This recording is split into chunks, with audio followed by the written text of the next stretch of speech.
इसके साथ ध्यान से देखिए, I don't know why I am reading this as a proof that India did something between May 7 and 10।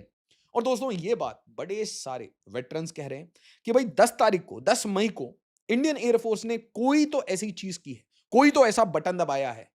Particularly Noor Khan airbase की बात हो रही है, कुछ तो ऐसा हुआ है, या तो किराना में हुआ है, किराना हिल्स की प्रॉब्लम है, या फिर नूर खान एयरबेस का है कि भाई यूएस उस दिन रैटल हुआ, सोशल मीडिया पे आके भाई सीज फायर अनाउंस किया, पूरी अपनी सपोर्ट पाकिस्तान को दे दी किसी तरीके से ये वॉर रोकने में, किसी तरीके से कि भाई पाकिस्तान तुम जाके गिड़गिड़ाओ, और फिर उसके बाद पूरा वेस्ट भारत को बोलेगा कि भाई रुक जाओ बात मान लो। अभी तक ये क्वेश्चंस अनआंसर्ड हैं कि exactly on what grounds we decided to stop. ये याद रखिए, कभी ना कभी इन नियर फ्यूचर ये चीजें बिल्कुल खुल के सामने आएंगी। Nothing else explains Trump's mood changing this absurdly after op Sindoor. इसके साथ मैं आपको एक और बात बताता हूं, जब भी भारत ऐसे कोई भी मूव्स लेगा तो भारत को अग्रेसर भी बोला जा सकता है। अचानक से आप यू आर फाइटिंग टेरर, और अचानक से आपको एग्रेसर भी बनाया जा सकता है।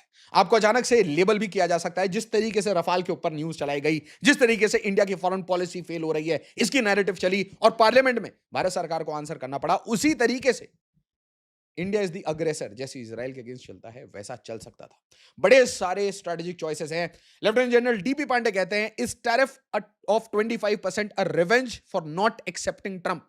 और मैं ये चॉइसेस क्यों कह रहा हूं, दीज आर वेरी, मैं कहूंगा इसको बहुत नुआंस चॉइसेस हैं। आप स्टेटमेंट समझिए तो मैं आपको बताऊंगा। शिवशंकर मेनन साहब की किताब है choices inside the making of India's foreign policy.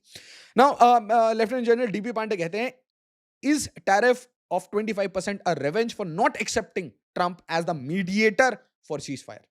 अगर पब्लिकली हम क्रेडिट ट्रंप को दे देते, अमेरिका को दे देते, जो वो लेना चाह रहा था, ताकि उसको अपनी लोकल ऑडियंस में थोड़े वोट मिल जाएं, मागा मागा करे वो, क्या ये बात है? क्या इंडिया को इतना छोड़ देना चाहिए था? इसका हाइंडसाइट क्या होता कि ऑप सिंदूर के ऊपर इंडियन मिलिट्री की, जो इंडियन आर्म्ड फोर्सेस की जो स्ट्रेटेजिक विन है, जो डिसाइसिव विन है, उसको हम सबड्यू करते। साथ ही साथ हम यूएस को क्रेडिट देते। इसका मतलब करंट डिस्पेंसेशन उनकी बेइज्जती होती, ऑपोजिशन 50 क्वेश्चन पूछता कि भाई वो कौन होता है एक सॉवरेन पावर को ये बताने वाला, अमेरिका कौन होता है, ट्रंप कौन होता है, लॉट ऑफ क्वेश्चंस। ध्यान से देखिए, pushing GOI to either name Trump as mediator would be a major political suicide. मैं इस बात को मानता हूं। इनफैक्ट ऑपरेशन सिंदूर का रुकना भी एक तरीके से बहुत बड़ा टिपिंग पॉइंट था गवर्नमेंट ऑफ इंडिया के लिए। रोकने के बाद इंस्टेंटली लोगों को समझ नहीं आया कि अचानक से क्यों रोक दिया। जब आप ब्रह्मोस डाल रहे थे तो अचानक से क्यों रोका? और बहुत सारा इंटरनल प्रेशर भी बन रहा था कि भाई why to stop urgently so quickly. Other option was and make Bharat look weak by making real Donald Trump long term happy with India. Tough choice. Nation इज्जत comes first. My view, Trump will lower tariff barrier. Only decent country in the region must continue to be engaged with. मतलब भारत के साथ engage करना के अलावा कुछ खास choices America के पास भी नहीं है, और कुछ खास चॉइसेस इंडिया के पास भी नहीं। इंडिया को भी यूएस के साथ नेगोशिएट करना पड़ेगा। ट्रंप बावला हो चुका है, इज गॉन क्रेजी, बट आपको ये मैनेज करना पड़ेगा। चलानी साहब फिर से ऑप सिंदूर के 10 तारीख के बारे में बात करते हैं। By abruptly halting its military operations after just 3 days, India may have inadvertently done Pakistan a favor. Pakistan को इससे बहुत फायदा हुआ। क्या बोलना चाह रहे हैं? ऑपरेशन सिंदूर एक्सपोजेस क्रिटिकल वीकनेसेस इन पाकिस्तान एयर डिफेंस आर्किटेक्चर। बिल्कुल सही बात है कि भाई पाकिस्तान का एयर डिफेंस फेल हो रहा था चाइना के सामने। ये जितने चाइनीज वेपन सिस्टम्स लगे थे, एडीज लगे थे, इनको हम ठोक रहे थे। इसके बाद ये एक और ट्वीट करते हैं जहां पे वो कहते हैं कि जो शुरुआत के स्ट्राइक्स में हमने टारगेट किया टेरर साइट्स को, बट बाद में हमने इनके military targets, air defence systems को टारगेट किया। That simply means कि हम एस्केलेट कर रहे थे, हम अचानक से रुक जाते हैं। अब ये कहते हैं operation Sindoor exposes critical weaknesses in Pakistan air defence architecture.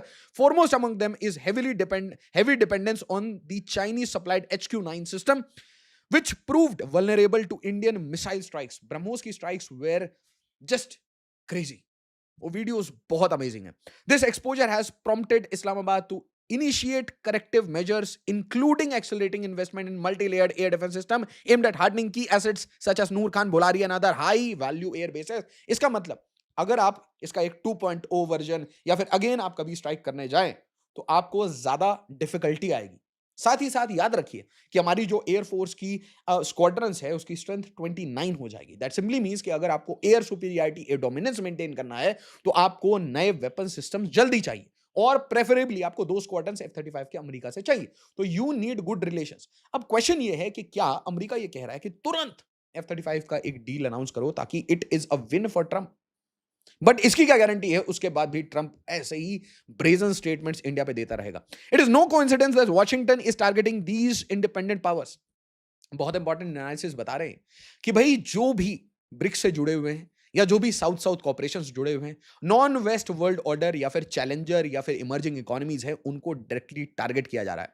Trump says open to negotiation with India but also links tariff penalty to BRICS membership. बहुत क्लियरली वर्डेड, आपको मैंने वीडियो दिखाई, बहुत क्लियरली वर्डेड स्टेटमेंट है कि भाई ये सब कुछ ब्रिक्स डी-डॉलराइजेशन के against. A lot of America's interest is on the stake. Trump announces US will develop massive oil reserves in Pakistan. अब भाई ये नहीं पता पाकिस्तान में ये ऑयल रिजर्व्स कहां है, बलूचिस्तान में है। अगला क्वेश्चन कि भाई आप जहां पे भी ये डेवलप करेंगे, चाइना का क्या रिएक्शन होगा, चाइना कैसे डील करेगा। तो ट्रंप के साथ अगर trade deal, tariff deal Pakistan कर रहा है, गुड फॉर देम। बट सोचिए जरा कि जब आप रिसोर्सेज की बात कर रहे हैं तो essentially you will mine somewhere, आप कहीं ऑयल रिग्स सेट करोगे और फिर चाइना पाकिस्तान इकोनॉमिक कॉरिडोर का क्या होगा? क्या उसकी हालत वैसी ही होगी जैसे चाइना म्यांमार इकोनॉमिक कॉरिडोर के पड़ोस में रखाइन कॉरिडोर अमेरिका बनाना चाह रहा है? बड़े सारे डॉट्स हैं, बहुत सारी प्रॉब्लम शुरू होने वाली है। और यहां पे क्या कह रहे हैं, देखो, how to irritate India, says they might sell to India someday. आहा, क्या बात, they may B they will sell to India, मतलब अमेरिका और पाकिस्तान ये ऑयल एक्सप्लोर करेंगे और हम भारत को बेचेंगे। माय गुडनेस, आप देखिए किस लेवल की। अब यहां देखिए ये अपनी तारीफ खुद कर रहे हैं। We are very busy in the White House today working on trade deals. I have spoken to the leaders of many countries all of whom are happy to make the United States extremely happy. क्या बात है, क्या बात है। तो अपनी तारीफ करते हुए और फिर we have just concluded a deal with country of Pakistan को बोलना पड़ रहा है, country of Pakistan, whereby Pakistan and US will work together on developing their massive oil. भाई कहां है ये oil reserves exactly? Tell me where it is. We are in process of choosing the oil company that will lead this partnership. Who knows, may be they will be selling India oil to India someday. So Trump is going crazy about oil. Oil मिल गया है पाकिस्तान में, oil चाहिए, oil की company भेजूंगा मैं and all that, और हम इंडिया को ऑयल बेचेंगे। But behind the lines he wants more money from India. सीधी सीधी बात है। Prime minister Shehbaz Sharif reacts to Pakistan US trade agreement. अब दुनिया में किसी को यह पता नहीं है कौन सा ट्रेड अग्रीमेंट, क्या टैरिफ, कौन सा अग्रीमेंट, कहां है डिटेल्स, और किसी को पता भी नहीं चलेगा। शहबाज शरीफ ट्वीट भी कर देते हैं, उसके बाद ध्यान से देखिए खुद ट्विटर बेइज्जती कर देता है। With just 17 seats, Shehbaz Sharif, a convicted criminal, has been installed as prime minister by the military, overriding the will of the people and sidelining democracy. How can the US deal with an undemocratic and military-backed government? और question आपको लगेगा कि यार अभी हो रहा है तो आप अभी बता रहे हो। नहीं, सफेद भालू को मैं बोल रहा हूं कि जब से सफेद भालू आने वाला था, आने वाले टाइम में उसने रशिया से सपोर्ट लिया, भारत से सपोर्ट लिया, इजराइल से सपोर्ट लिया कि भाई किसी तरीके से कुछ वोट पड़वा दो, कुछ एक्स्ट्रा करवा दो, कुछ पैसे वैसे डलवा दो, सारा काम हुआ। पीछे से बैक एंड पूरी सपोर्ट हुई। अब जब ये सामने आता है तो इसके साथ बिटकॉइन डील पाकिस्तान कर लेता है। पाकिस्तान ने बिटकॉइन डील कर लिया। साथ ही साथ आप ध्यान से समझिए कि हमने आर्टिकल 370 एब्रोगेट करके जो पूरी इंटेल कम्युनिटी है उनको रैटल कर रखा है। क्यों बताइए? 370 एब्रोगेट करने के बाद, कश्मीर में टूरिज्म डालने के बाद, एक बहुत बड़ा, मैं कहूंगा फ्लैश पॉइंट दुनिया का वो बंद हो गया है जहां पे वेपन्स टेस्ट होते थे। इसका मतलब नया फ्लैश पॉइंट बनाना पड़ेगा, चाइना के लिए भी, इंडिया के लिए भी, ठीक है, रीजन में। तो ये रखाइन है ना, जो रोहिंग्या एरियाज में एक कॉरिडोर बनाया जा रहा है वहां पे एसेंशियली, इसलिए मैं कह रहा हूं कि the conflict zone will shift towards India's east. ये बर्मा में शिफ्ट होगा, ये बांग्लादेश में शिफ्ट होगा। यूनुस का इंस्टॉल करना, यूनुस को ट्रंप के आने के बाद भी यूनुस को सपोर्ट मिला है। मतलब कहीं ना कहीं ट्रंप अपनी इंटेल कम्युनिटी के अंडर बिल्कुल सबड्यू हो चुके हैं, जिसको वो एक्सपोज करने की बात करते थे, बिल्कुल एक्सपोज करने की बात करते थे।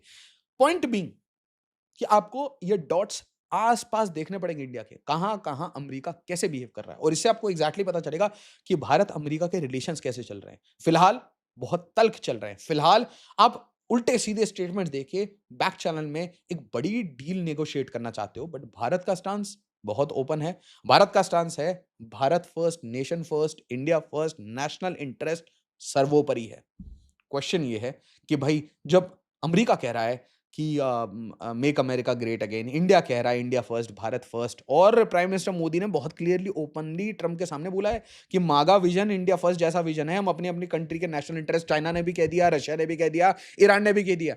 तो अब क्वेश्चन ये है कि ये जीरो सम गेम है, business is a zero sum game, how will India react. साथ ही साथ एक क्वेश्चन का आंसर जरूर दीजिएगा, बड़े सारे बच्चों ने कल कमेंट्स डाले थे F-35 के बारे में, तो मुझे एग्जैक्टली बताइए इनमें से कौन सा ऑप्शन सही है कि भाई इंडिया यूएस के बीच में F-35 की जो बातें हो रही हैं वो किस स्टेज पे है। Choose your options. वीडियो को लाइक शेयर और सब्सक्राइब जरूर करिएगा। एज ऑलवेज, जय हिंद, जय भारत।